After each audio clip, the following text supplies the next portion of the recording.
My Lords, I'll rise very briefly, and it's a great pleasure to follow the noble Lady Baroness Kramer, who I think very carefully made the case for Amendment 48. I'm going to focus on 47.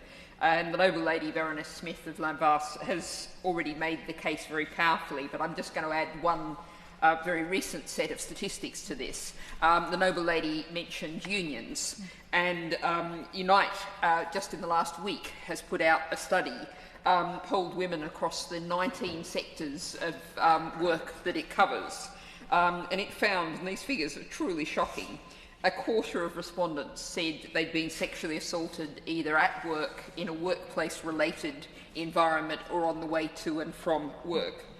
And 8% said they'd been a victim of sexual coercion at work. And this is the sort of situation we've seen, as the noble Lady Baroness Smith said.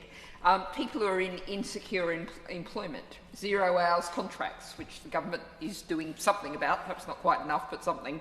But if you are in a situation where you desperately need those hours, and the supervisor decides where you get on the rota and how many hours you get on the rota, that puts that supervisor in an incredibly position of power, which can and clearly is being abused. What was really telling, 56% of the respondents said they'd heard a sexually offensive joke at work, 55% had experienced unwanted gestures or sexual remarks. Now, I'm sure the government response will be that we are taking measures to react, but what's really crucial about Amendment 47 is that it sets out a responsibility to prevent this happening. And I think this really needs to be regarded as a public health measure.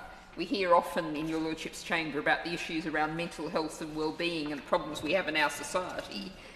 If you're forced to keep going into a workplace which is actively hostile to you in this kind of gender harassment and abuse, that's going to be very bad for you, it's going to be very bad for the company, and really as a society we shouldn't tolerate it.